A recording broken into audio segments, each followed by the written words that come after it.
A brand new singer called Oliver Anthony came on the scene and had a massive breakout hit. You've probably heard it, called Men North of Richmond. It has become sort of a culture war moment or a cultural sensation. I don't want to say war, let's just say cultural moment, all right? I've had the same view of this song since it came out. The first time I heard it, I was like, yeah, I know what this song is about. I can relate to this. I get it. A lot of people are relating to it, but it has become a point of conflict, so much so. And by the way, I wasn't going to speak about that. I wasn't ever planning on speaking about the song. Christianity Yesterday, they're called Christianity Today. Sorry, I must have gotten confused. Christianity Today decides to write an article about it because the song is being called a, quote, right-wing song, conservative song. And so Christianity Today ends up writing an article about it saying Oliver Anthony's hit doesn't love its neighbor. And so then I had to weigh in. I'm like, okay, of course, Christianity Today doing what they do because they are consistently wrong about, I think, everything. And I don't mean that, figuratively, literally about everything. I was like, I've got to say something about this. Now, you might be like, I don't know if that's really the topic for my conversation. Why does this really affect my life? It is part of exactly what we talk about on Cooper Stuff all the time. All right. So it's going to be very pertinent. Plus, even from a musician's standpoint, what is this song really about? It's actually pretty cool to talk about the political vision and to talk about where Big Eva, as we call it, where our Christian elites, why they are leading us astray, and it is absolutely not good. This is going to be the best one you've heard about this Oliver Anthony tune right here, because we're on Cooper Stuff and it's the best.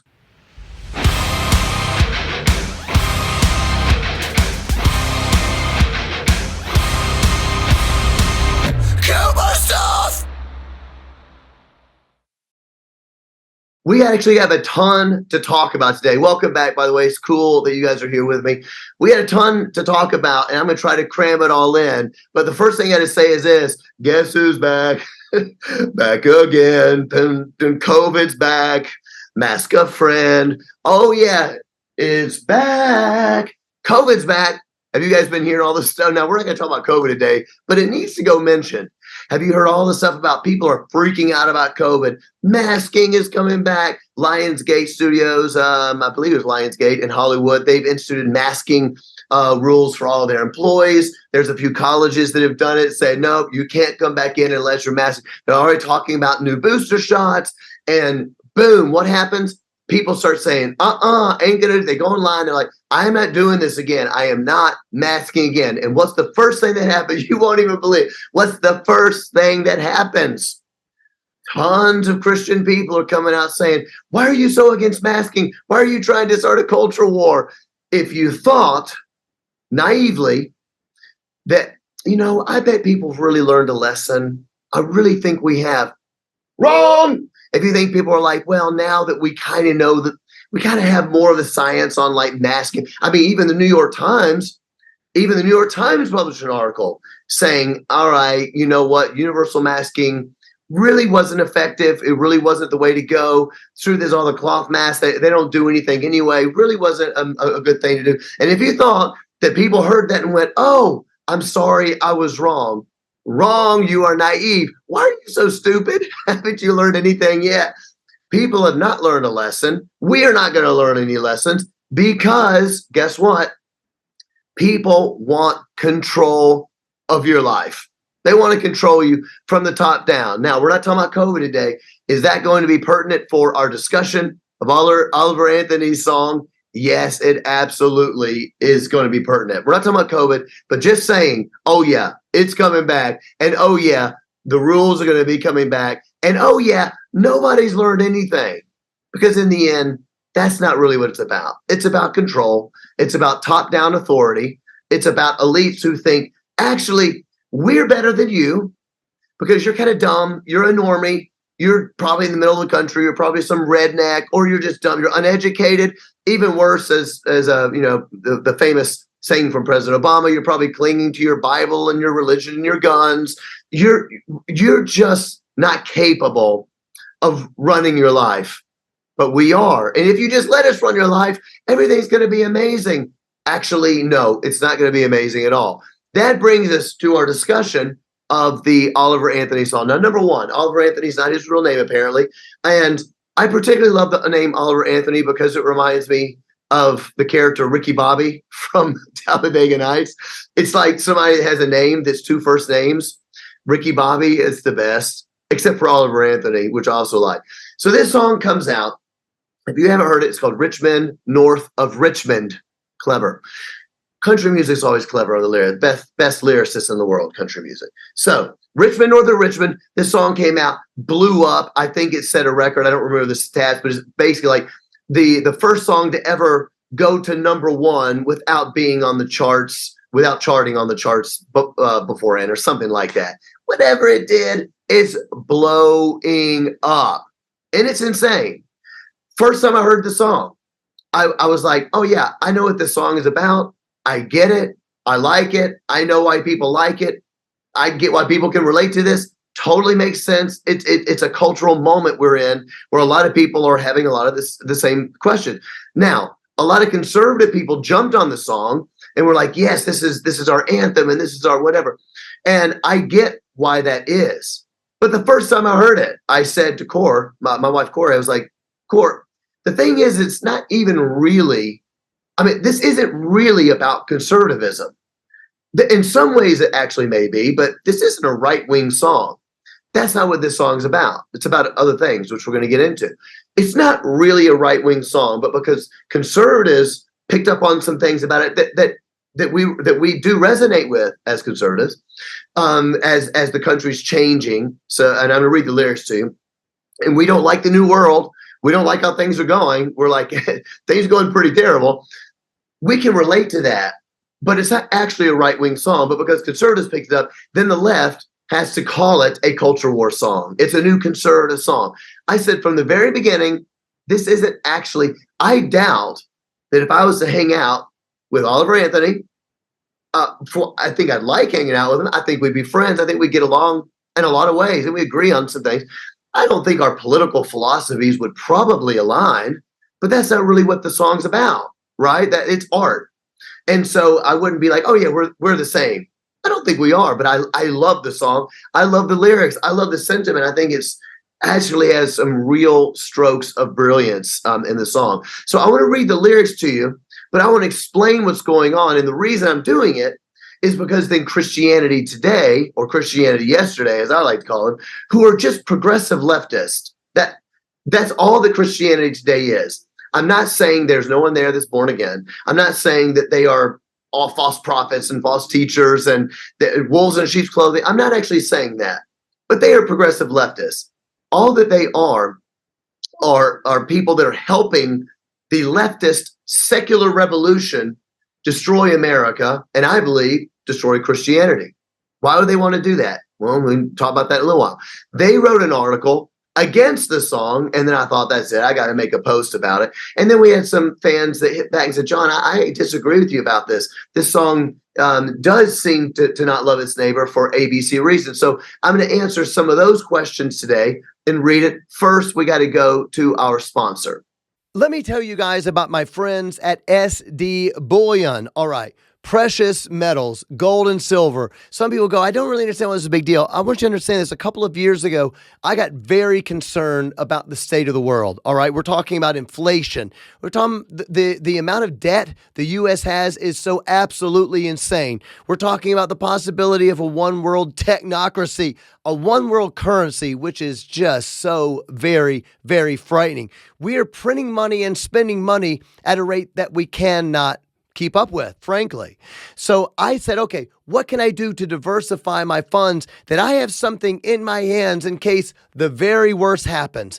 And that is why you need to contact SD Bullion. All right. I'm not saying go sell everything you have and buy a whole bunch of gold. I'm saying you may want to consider putting a little bit of your money into gold and silver. SD Bullion is a Christian-owned company. They're passionate about training Christians about investment and about why gold and silver are a good investment. They have great pricing. They send straight to your house. They will send you a brochure. All you got to do is this. Text the word Cooper to 465-322. That spells gold 22.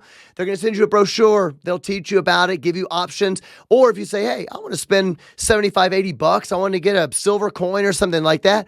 Text the word Cooper to 465-322. That's gold 22. They're going to give you a discount on your first order. All right. I do it. I bought all of my stuff for there, and there's just something about having it in your hand. You put it in a safe, and if the worst ever happens, you go, you know what? I know this for sure. This is a scarce resource, right? We're not printing gold. You can't make more gold, can't make more silver. There's a limited supply, which means it's going to hold its value. So if that interests you, do yourself a favor. Contact SD Bullion and say, hey, give me some information so I can understand exactly what this is. Text Cooper to 465-322. So here's what I'm going to do. I'm going to read the lyrics first. Now, the song has got some cuss words in it. I'm not going to say the cuss words, all right? Verse 1, I've been selling my soul, working all day, overtime hours for BS pay. So I can sit out here and waste my life away, drag back home and drown my troubles away. It's a dang shame what the world's gotten to for people like me and people like you. Wish I could just wake up and it not be true, but it is. Oh, it is. Living in the new world with an old soul. This is a chorus. Living in the new world with an old soul. These rich men north of Richmond. We're talking about people in Washington, all right? Lord knows they all just want to have total control. I mean, amen. Amen. These rich men north of Richmond, Lord knows they all just want to have total control. Yep. Want to know what you think, want to know what you do, and they don't think you know, but I know that you do. It's a great lyric. Because the dollar ain't poop, and it's taxed to no end because of rich men north of Richmond. I mean, who can't relate to this? All right, who can't relate to this? Verse 2, I wish politicians would look out for minors and not just minors on an island somewhere. All right, so the first one is talking about miners, people that work in coal mines, obviously, and not just miners on an island somewhere. Great lyric. Lord, we got folks in the street, ain't got nothing to eat, and the obese milking welfare. Well, God, if you're 5'3" and you're 300 pounds, taxes ought not to pay for your bags of fudge rounds. Young men are putting themselves 6 feet in the ground because all this dang country does is keep on kicking them down. All right? Pre-chorus. Lord, it's a dang shame what the world's gotten to for people like me and people like you. Wish I could just wake up and it not be true, but it is. Oh, it is. And then, of course, we go to the chorus. Living in the new world with an old soul, these rich men north of Richmond, Lord knows they all just want to have total control. Want to know what you think, want to know what you do, and they don't think you know, but I know that you do. Because your dollar ain't poop, and it's taxed to no end because of rich men north of Richmond. All right. Let's do this on a macro level first. Here's the macro level. This actually is not what you would call, you wouldn't hear this be like, oh yeah, that's a Republican Party song. All right. That's not actually what's going on, which is the reason the song's so big. And it's not just right wingers relating to this. I want to explain some things, but let's just say it like this. Here's what I wrote this down so I wouldn't forget. Macro level. This song, I've said it from day one, and we know it's true now because in the last few days, there have been a lot. All right, sorry, there's so much to talk about. About 4 days ago, we had the GOP primaries, right? A lot of people probably watched that. The very first question asked, they referenced this song. They said this song, Richmond North of Richmond, is the #1 song in the country. It's a cultural moment. Why is this song resonating? So then the song kind of looks like, oh, this is a Republican song and whatever. And people have been asking Oliver Anthony what the song. He's like, no, this ain't no Republican song. So then people on the left said, oh, see, he's a Biden supporter. And then Oliver Anthony came out and he's like, no, I'm not a Biden supporter. And then he says, what I've said, meant from the very beginning. This is not about right or left. This is about the establishment leaders in Washington For both, some people call it the uni party. Okay. This is about the elites from both sides who really just want to keep themselves in control. It's really no different than what you hear some people like Tucker Carlson talk about, who is more of a, I mean, obviously he is a conservative, just like I'm conservative, but he's not looking to the GOP as the answers for it. And that's where I'm at. The Republican Party is not the answer. The Republican Party is godless. I just happen to not believe, I just happen to believe they're not near as godless as the Democrat Party, because the Democrat Party's political vision, their worldview, is a godless worldview, in my opinion. We're talking about the abortion stuff, the gender stuff, that, I mean, so much. But it's not just that, it's not just those major issues, it's the entire worldview, which we can talk about in a second. But you have people like Tucker Carlson, there's lots of people that are conservatives that say, the Republican Party is not the answer to this. The establishment wing has done nothing but keep themselves in power. And so when I hear this song, this is not a Republican song. This is an anti-establishment, anti-Washington song. It's a song saying all these people in Washington, all that they want to do is have power. They are going to do whatever is in their best interest so that they can make money and so that they can keep themselves in power. And they are not looking out for the people of this country. The only people they're looking out for is the elites, because that's all they care about. And so when we look at this, you can't listen to this song from an artist's perspective. Take it for what it's worth, all right? Maybe you agree, maybe you don't. You can't listen to this song. Let me say it like this. As an artist, sometimes you are writing something that you feel. You're writing about a cultural moment. You're looking at the world saying, this is wrong, and this is wrong, and this is wrong. It doesn't mean that it's a cohesive political vision for the future. You can't listen to Men North of Richmond and make a consistent political ideology, because he has a lot of things going in together where he's just saying the world has gone nuts. Everything is absolute crazy. You have this, and you have this, and you have this, and you have this, and you can't listen to it and pick out one line and then say, oh, okay, so what he means is fill in the blank. Because some of this is almost like, I don't mean stream of consciousness, but it's almost like you're looking at something. You might be saying a position that this is wrong with the world. There's people all over. He says it. Lord knows there's people all over the streets. They got nothing to eat. They're starving to death. The implication being the government's not helping these people. Why isn't this government doing something to help these starving people? Then he says, and you got people milking welfare. Well, you can make an argument that those are actually conflicting political philosophical issues. Well, what are you saying? You saying we need more welfare or less? You just said there's all these people in the streets and they got nothing to eat. Your implication being we need to do something about this. Now you're complaining about people milking welfare. So which one is it? So I don't think that the idea when you're making art is not necessarily I'm putting together my plan to save America. That's not what's going on. He's doing what a normal, everyday person does. They look around and say, everything's broken. That's what this song is about. It is about a broken system in America. Our politics are absolutely broken. Everybody knows that. We're talking about a broken system that doesn't take care of people that really need it, and oftentimes gives money to people that we go, well, maybe they need it, maybe they don't, but is that actually the priority? And so now we're getting into a lot of actual political philosophy that's going to make some people upset. This is a song that's about the working man, the working woman, the average person that's like, I'm doing everything I can do to feed my family, and the dollar ain't worth poop anymore. The dollar's worth less. So how much? But not only is the dollar worth less, Washington wants to keep taking more and more and more of my money. And then they're spending it on things. There's a line in the song where he says, I wish that they would care about miners, meaning coal miners, rather than just miners on some island somewhere. Now, that can be taken in a lot of different ways, by the way.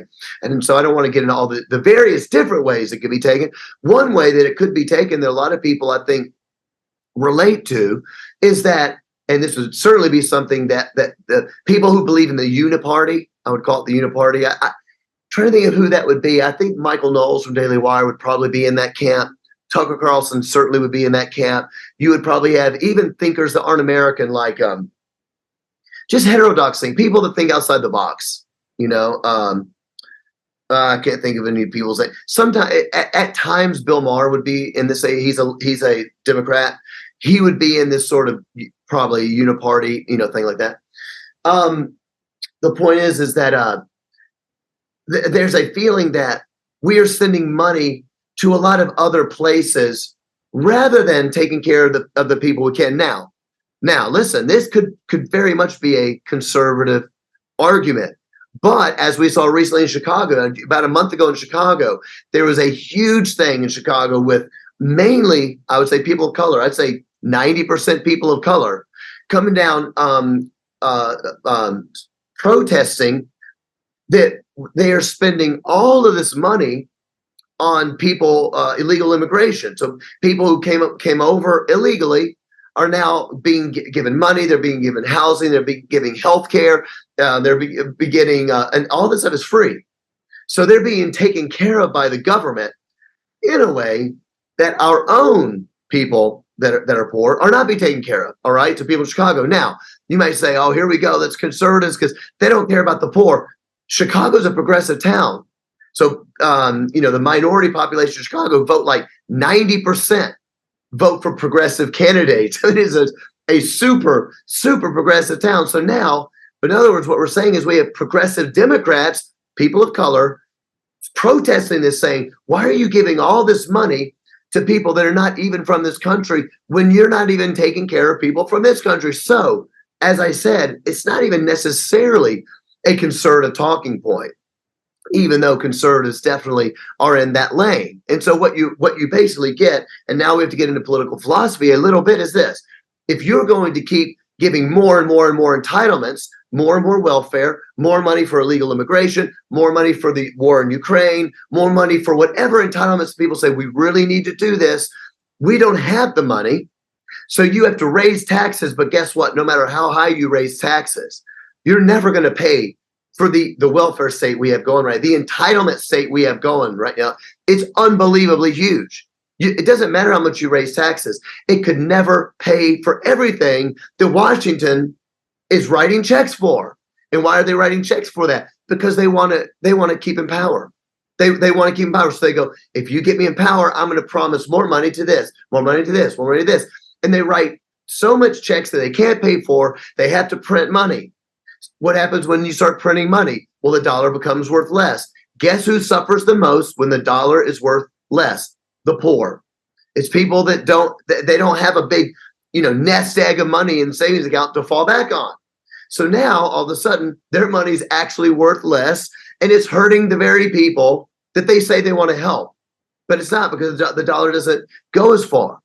So that is the sort of macro level about this song. This song is about government not working and trying to take over our lives. This is why I said, guess who's back? COVID's back. This is what it's about. They want to take over your lives. What I think Oliver Anthony is saying in the song is like, I want you out of my life. Now, that's not necessarily a conservative talking point, even though it is true on the progressive side. The progressives want government more in your life. Now, that is true. But it could also be a libertarian position. So since then, Oliver Anthony's come out saying, yeah, like, I'm not for the GOP. I'm not for the lefties. They're all doing a terrible job. We need them out of our lives. And if you're looking at coal mining and things like that, part of what that is that all these government restrictions because of climate agenda and all these things, these restrictions come in, and now they make it to where people don't have jobs. They're closing things down because they're not, climate agenda friendly, and we're trying to get rid of fossil fuels and this and this and this. That's part of what I think he's saying in the song. All right. So you have to remember, this is not a consistent political vision. So why would it be called a right-wing song when it really isn't? Because it's against the idea of centralized power. That's what it is. Conservatives do not want centralized power. Conservatives want limited government. Now, libertarians are even more extreme than that. Libertarians, who a lot of times get lumped in with conservatives because they want limited government, but that's actually a different political position. But that's okay. For what we're talking about, conservatism is against centralized power, and centralized power is what the progressives want. All right. This is the reason precisely the reason that Christianity Today has to speak out about this song, which is when we go into our next thing. I had a couple of comments on the thing that I wrote saying that Christianity Today is just totally missing it. They say, John, I thought that this Christianity Today article was actually very biblical based. Like they're loving people. They're saying that this song is mean towards people that are on welfare. I'll read you a little bit. They're saying it's mean to them. I think that's really biblical. Why is that not? All right. So let's move on to this. Why do I think that the Christianity Today article had to say something? Well, here's what I'm going to say. Christianity, we can be thankful that Christianity Today is going to speak out when it comes to the arts and culture for the Christian worldview. They're going to come out and speak out against this quote unquote Christian drag queen artist, Flamey Grant. That's had the number one song on the Christian music charts. Thankfully, Christianity Today is going to come out and write about that. Oh, wait a minute. No, they're not. That doesn't interest Christianity Today. They're not interested in the fact that the number one song on the Christian charts on iTunes was a drag queen who claims that he's a Christian. We're not going to write about that. Don't be ridiculous. That's a little much. Just a little much.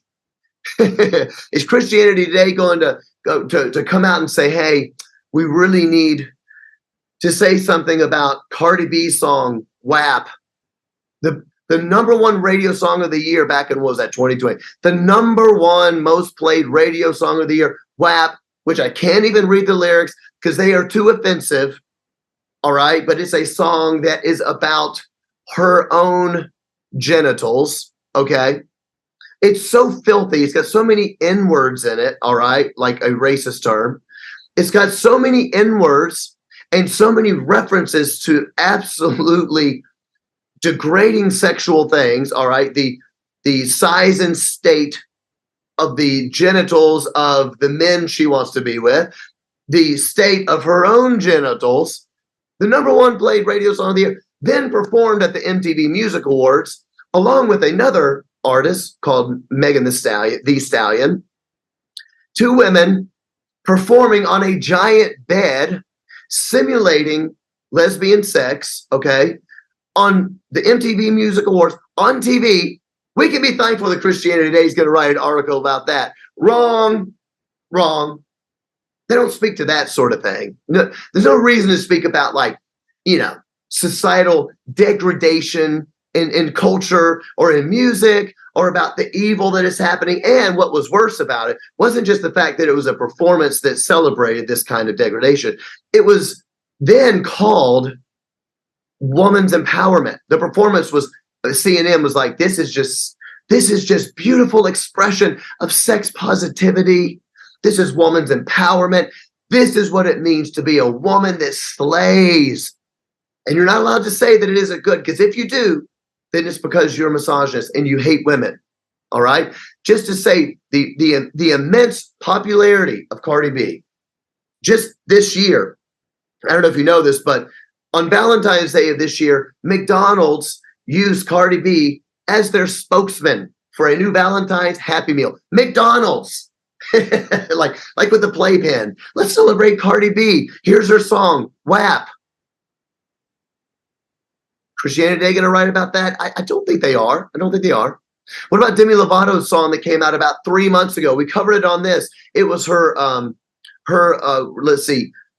It was I forget the name of the song, but she basically wrote a song speaking out against the fact that Roe v. Wade was overturned a year ago. So on its 1 year, on his 1 year anniversary of Roe getting overturned, she wrote a song protesting. It was sort of like her pro-life protest song. All right. I'm going to remind you of the lyrics, and they're filthy. First line of the first song was, so I want to F who I want to F. I want to S, which is a word that rhymes with the F word. I want to S who the F I want to. First lyrics of the song. And then the whole rest of the song is just bashing people who believe that abortion is murder. Christianity Today they write an article about it. They write an article about engaging the culture for Christ. No, that's not the sort of thing they do. But I'll tell you what demands an article, because we have to be a prophetic voice to the world for Jesus Christ. That is when there's a song that is a, quote, right-wing song that's about the uniparty and the establishment, because people are milking welfare. And that is what we have to speak to, because it is evil. This is why I have such a problem with Christianity Today's article. Let's talk about the macro level. Why does it matter? It matters because Christianity Today, or Christianity Yesterday, as I like to say, they never, ever, ever punch left. They're not going to write an article about degradation, sex and music. They're not going to write an article about when Madonna comes out and says she's thought about blowing up the White House in 2016, or when Madonna came out just this year, about 6 months ago. She came out right before the Grammys, because, you got to do something, a little something to get your name in the papers. So she comes out with a photo shoot of her and women reenacting basically things that we would call Catholic imagery. Not just Catholic imagery, but like paintings of the Lord's Supper. There's a really famous painting of the Lord's Supper. So she's going to reenact all those things with her being Jesus Christ, of course.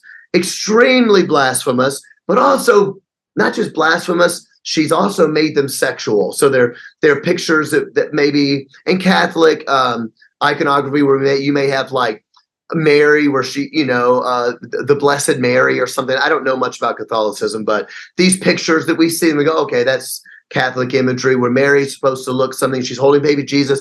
Well, they're going to redo all these things, but they're not just going to redo them where Madonna, the singer, is going to be either made to be Jesus Christ or Mary, the mother of Christ.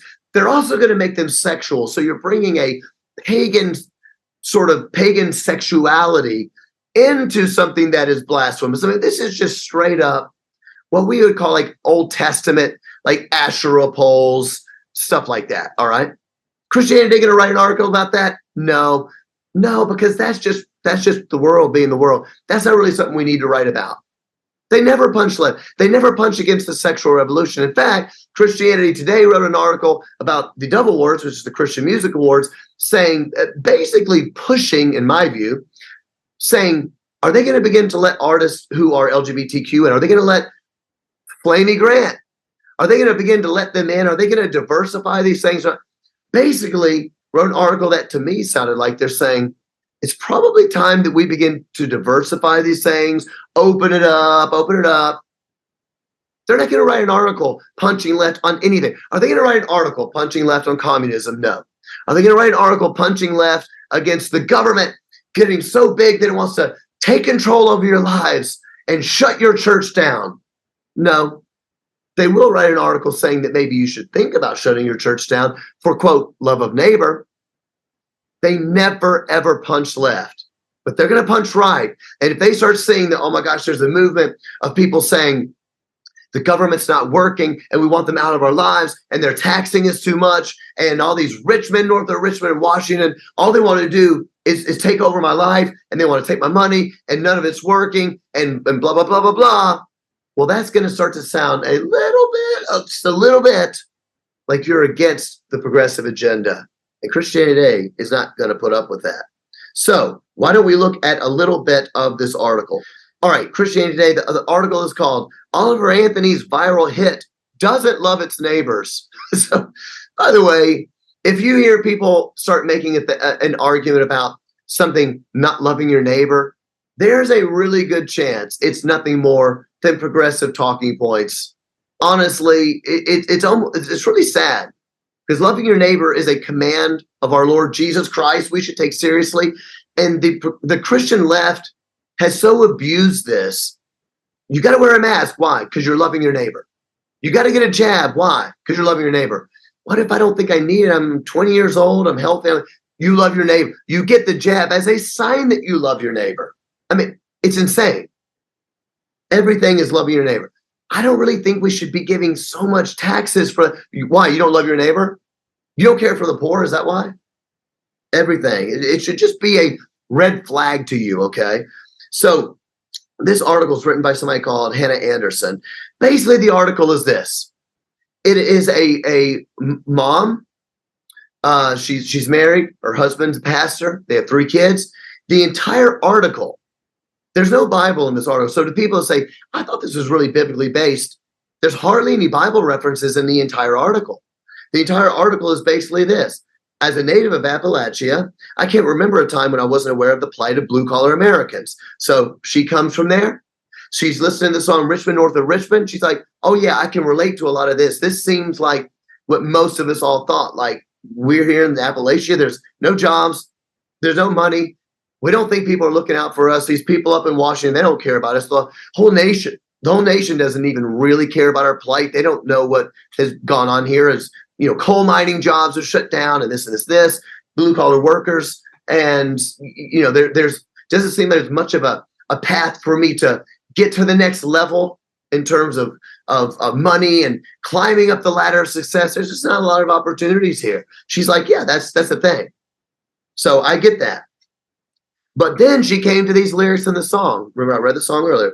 Lord, we got folks in the street, ain't got nothing to eat, and the obese milking welfare. Well, God, if you're 5'3" and you're 300 pounds, taxes ought to not pay for your bag of fudge rounds. And then she says, immediately, I was transported time. And now she's going to tell her story of when she was 30 years old, a mother of 3. They didn't have any money. Her husband was a pastor. He was only getting paid, she said, $28,000 a year. They couldn't make ends meet. And so that she had to go on a welfare. She had to get food stamps. And then she's saying, basically, we were both college graduates. And, we wanted to work hard, but he is working hard, but the church is only paying him $28,000 a year, and they won't pay him more. And so they had to go on food stamps. And she had this shame of it because of all this, all these conservative talking points you grew up with, like if you don't work, then you shouldn't be able to eat, and you're lazy, and people look down at you, and this and that and the other. And so the entire article is about all of this. And she would get side glances if she was going to use her food stamps and this and the other, and blah, blah, blah, blah, blah. And so she goes through the whole thing. And by the way, there's no biblical arguments here made for or against this stuff. So whatever position you're on, there's no biblical argument made. There's no argument laid out for why the Bible says we should have a welfare system, or why we shouldn't have or it should be a welfare system, but only for X issues, but not for Y issues. It doesn't have any of that. There's really no Bible in it. And so then after 3 years, they were able to come off of welfare. He got a position at another church, and in her words, that paid him a, quote, fair wage. Okay. And so I'm just going to sidestep that for a moment. We don't have time to get into it. It'd be an interesting discussion to have with somebody more knowledgeable than me if the Bible says that there is, like, how do we substantiate what a, quote, fair wage is for a pastor? Like a pastor, if they have 100 members of their church or 1,000 members, is the same wage fair? Is it more fair for one or more fair? Is it a percentage of the tithe, or is there just like a, is there some sort of, we need to raise like we say, raise the minimum wage? We're going to raise the fair wage for pastoring. I'm not really sure exactly what that means. Sorry, I'm talking so much. My throat's getting dry.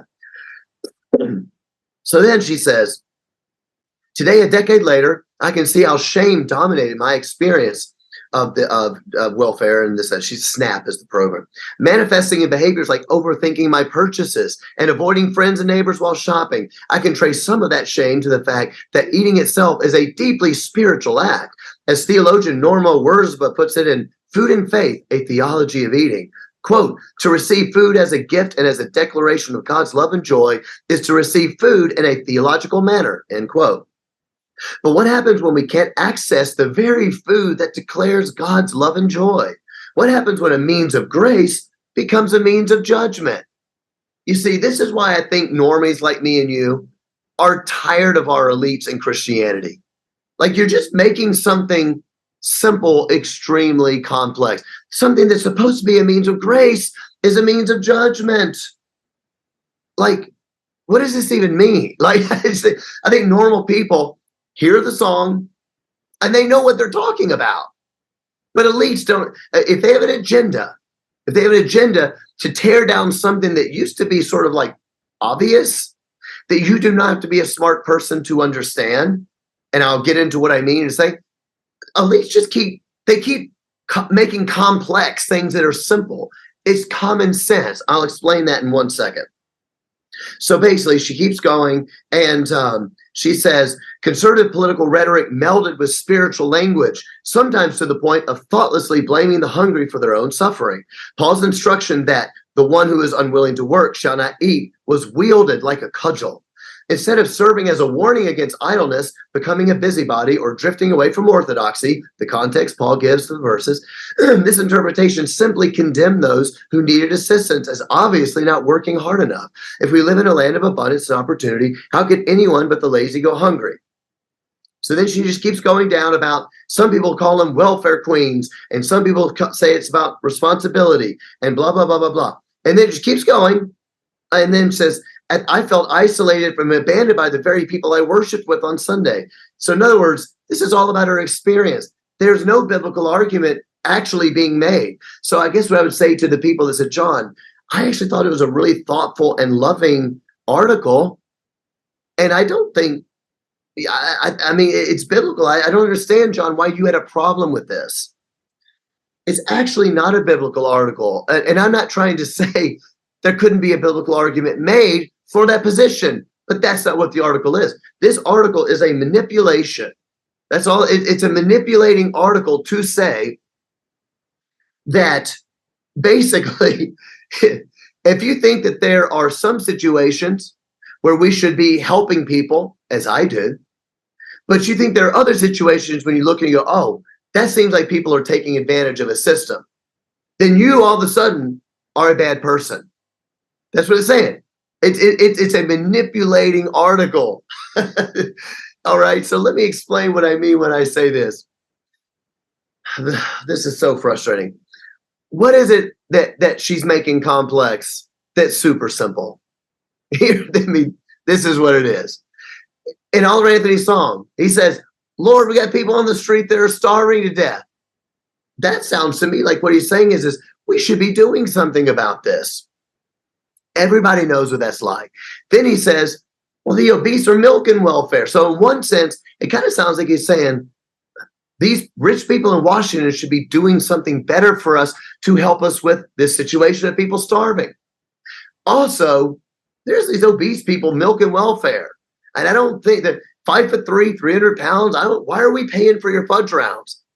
This is not hard to explain. I don't think that what he's saying is that all obese people are milking a system. It'd be ridiculous. He's not saying that all obese people are on welfare. That's obviously not even true. A lot of people on welfare who are not obese because they're super duper hungry, maybe even, okay? That's not what's going on. This is so obvious. A kid knows this. A kid can see when you have these situations where you see people who look like they are literally, I'm not being mean, they are literally maybe eating themselves to death. That's part of what this is saying. What we're saying is there are people, let me say this, let me keep going. Right after that lyric, when he says, it ought not to pay for your fudge rounds, he says, young men getting put 6 foot in the ground because all this dang country does is keep on kicking them down. In other words, what he's saying is our entire system is broken. It's broken on every level, all right? And part of what it's doing is it's giving lifelong help. See, welfare was never meant to be a lifelong situation to make you dependent upon the state. That's not what it's for, all right? Are there some people who are going to need lifelong assistance? Yes, there are. There are people who cannot work for lots of different reasons, all right? That's that. But in general, that's not what welfare is supposed to do. Welfare is supposed to say, in times of desperate need, when people are so down, we are going to create a safety net that's going to help people during that time. We're going to give them what they need, the skills, the opportunities, the tools, and yes, food, to bring them up to a position where they can have the ability to make it on their own. That is self-government. Self-government is the goal, all right? Our entire system in this country is built on self-government, all right? That's what welfare is designed to do. Everybody can look and say, it kind of seems like the very thing that's killing that person are those fudge rounds. It's no different than the feeling that every normal person has when a homeless person is asking for money and they obviously reek of booze. And your feeling is I don't know if I want to give them money because I know they're going to spend it on booze, which is the very thing that's killing them. So maybe I would buy them food instead. Maybe I would buy them water instead, or whatever it is. Maybe I'll buy them a meal instead. But I have this feeling like, if I give you money, are you just going to go buy alcohol with it? Or are you going to buy crack with it? Or it's the very thing that's killing you. So there's an argument to be made, and I'm not saying that Oliver Anthony's even making this argument. I don't know. But there's an argument to be made that I think the normal person can see, that Christianity today just can't see, that the very systems we have in place are not working. All these people are starving, and there are things we could be doing to help them. But there's a certain amount of group, certainly not everybody on welfare, but there is a certain group of people who are obviously abusing the system. Everybody knows that. The 90% minority populations that showed up in Chicago who are progressive, liberal, Democrat voters, it's the same argument that they were making. They're saying, wait a minute, this system's broken. There are people that need to be helped, and you're helping other people that really we should be in line before them. All that they're saying is that these systems are not working. And in some instances, there are people milking the system, and all they're doing is getting put 6 feet in the ground from the very systems that we're involved in. We're giving them money, and they keep feeding it because they are depressed, because there are no opportunities, because there is no upward mobility. You see what I'm saying? Because we are not teaching them to have whatever it is. We're not teaching them basically to self-govern. We're not teaching them how to bring dominion to their own lives and their families' lives. And this and the other. I've got friends on government assistance. It's something we've literally never even spoken about. I've never once thought of them as bad people. It's never crossed my mind. They're in a situation where they need government assistance, and they are working hard, and this, that, and the other. All right. That's not what I don't think that that's what the song is talking about. And I think that that's what annoys me so bad is Christianity today picking on this. They pick at this one thing and say, okay, what they're against is welfare. And I'm going to write a manipulative article about the 3 years I was on welfare because we needed it, and then say that's what he's talking about. Well, that's clearly not. If you needed it for 3 years, you might be like the section of people that Oliver Anthony was talking about, who are the Lord, we got people on the street that are starving for something. They ain't got nothing to eat and they're starving. Well, you might be in that category. I don't think you're in the category of people where he's saying at the same time, there's people milking this system and it's not helping them. I don't think his point is that we hate those people. His point is that this actually isn't good for them, and it's going to end up with them being 6 feet in the ground because the very things that we are giving them to help them are actually hurting them.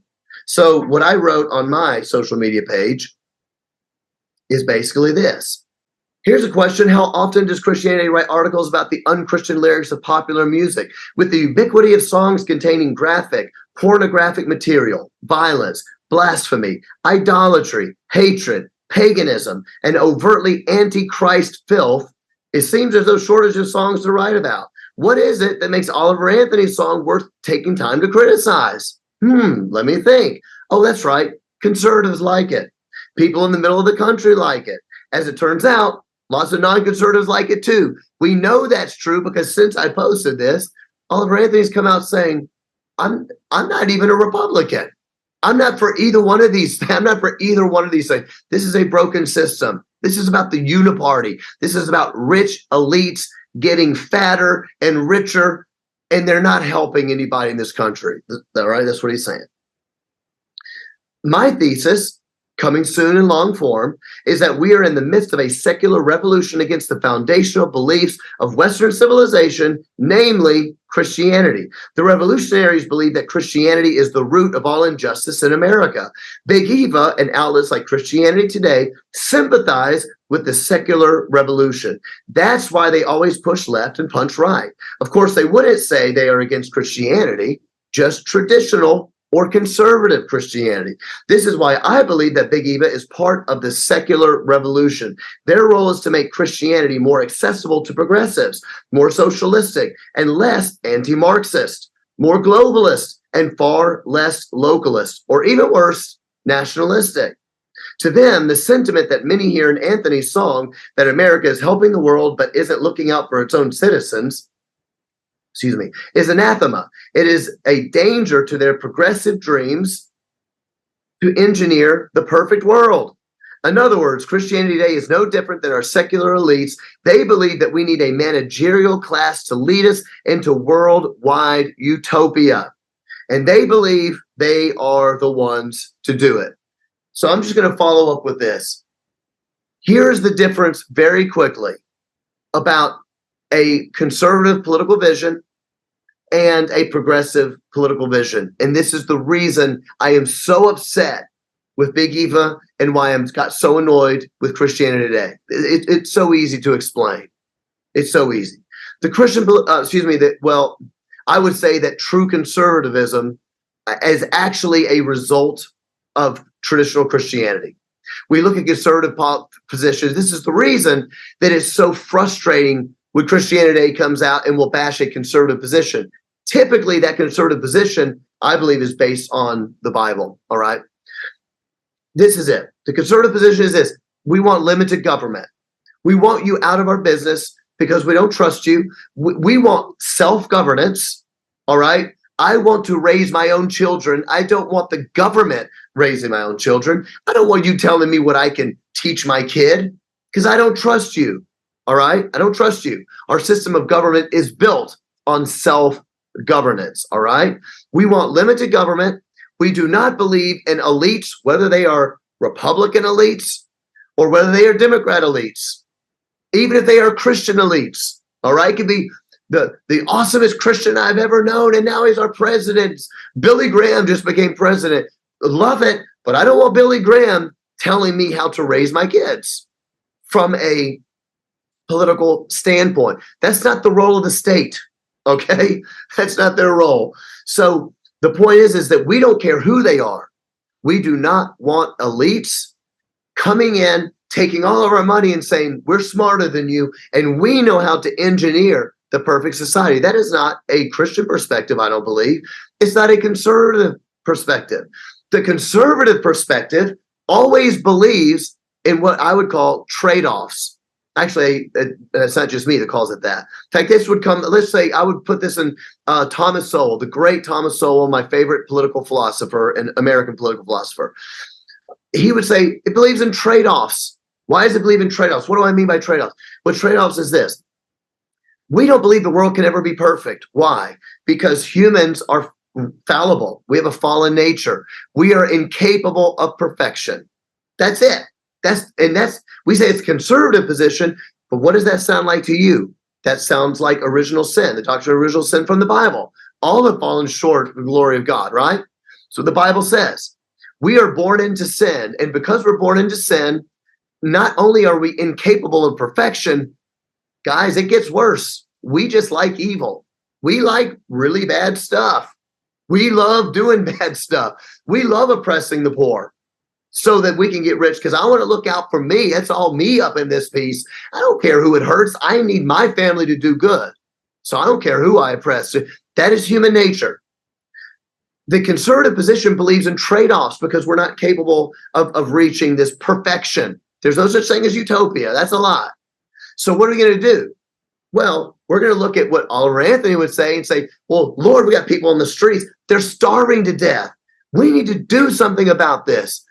But also, at the same time, gosh, there are some people really taking advantage of welfare, and it's growing, and it's growing, and it needs more money, and it needs more money, which means the government's got to take more of my money, but there's not enough money to do it, and now we're going to print money, and now I don't have any money, and now I'm one of the poor people on the street. All of it's broken.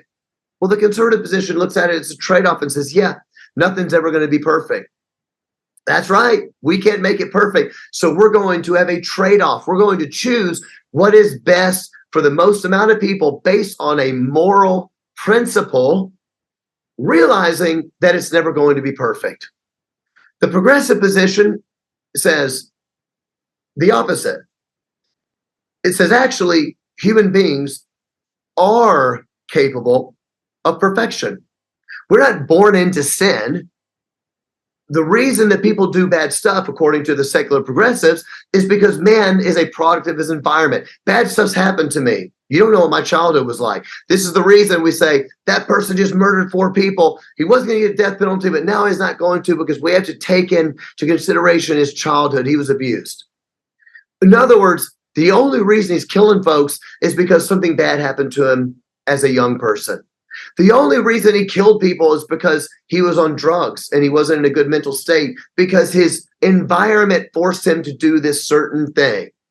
Progressives don't believe that human beings are fallible. Progressives believe if we just get the right systems in place, we can make everybody's life perfect. We can reach utopia. So what we need are some elites. They need to be the smartest, the most brilliant people about it, people like Anthony Fauci. You see where this is going? And you see why it matters that guess who's back? COVID's back. See why it matters? We need to get an elite class of people who are the smartest. They are our technological elites, our medical establishment. Quote, hashtag the science, the sciencers. We got to get these people because they know. What is the science saying? Whatever the science saying is infallible. It is a new God. And so we have to get the people that are the smartest ones about science and get the smartest people about A, B, C, and D, and E. And we put them in charge of everything, and we give them access to all of our money and all of our property. Boom, they're going to create the perfect society. And then they don't believe in trade-offs. They don't look at something and say, well, I know it's not perfect. Yeah, it doesn't work for everybody, but we have to have a moral principle that helps the most people. They do not believe in static moral principles. Static means immovable, unchangeable. We, on the Christian end, we believe in static moral principles. It's called the law of God. Well, they don't believe in the law of God.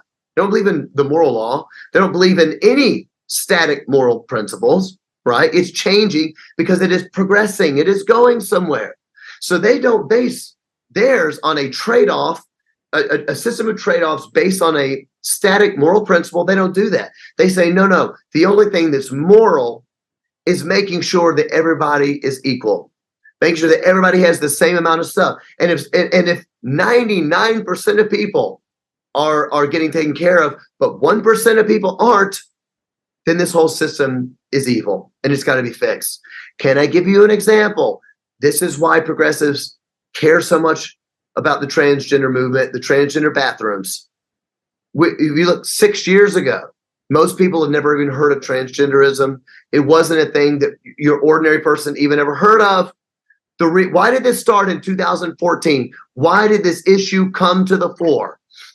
Because President Obama jumped in to a battle in a school in California that was saying, hey, we have transgender students here, meaning we have boys who say they're girls or girls who say they're boys.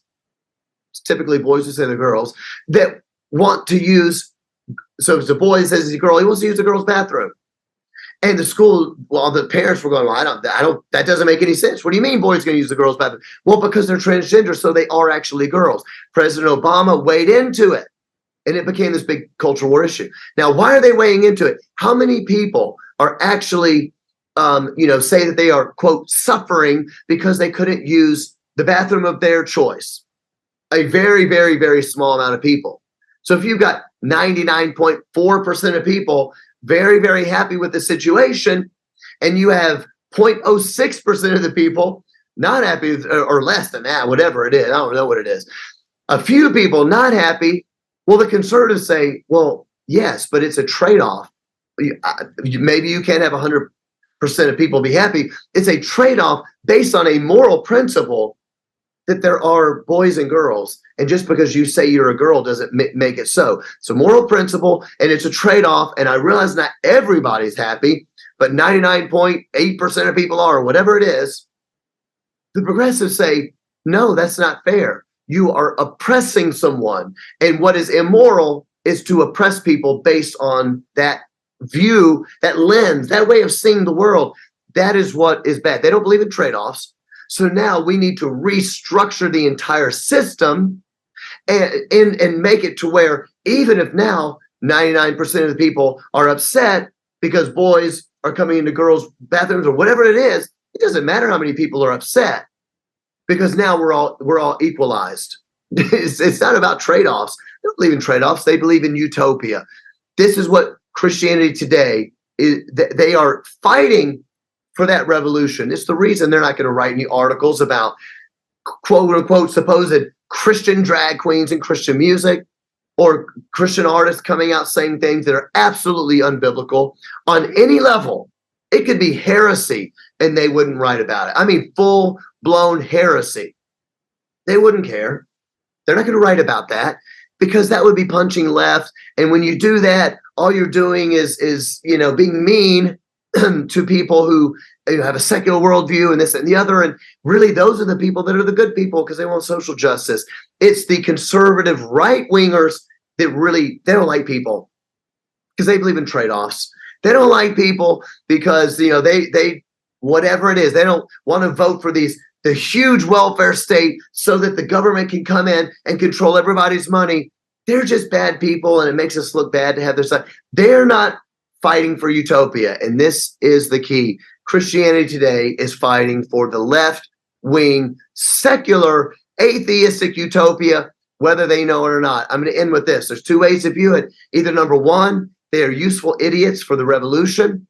And when I say useful idiots, that's not my term. I'm not calling them an idiot. That's just terminology. In other words, they're fighting for the revolution. Maybe they don't quite understand how evil the revolution is, but they see parts of it. They go, well, that sounds really nice. And I think we should love our neighbor. And so they fight for it, not understanding the evil and the tyranny and the true oppression and the stifling of Christianity that is going to happen if the secular revolution wins. Maybe they don't know it. So maybe that just means they're a part of the secular revolution, which means they're useful idiots. They're useful to the revolution. They're just naive to it. The other option is that they are not idiots at all, and they do know what it's going to mean, and they're fighting for the revolution either way. That's a pretty dangerous thing. I'll let you decide which one it is. Hope you enjoyed Cooper stuff. Read the Bible.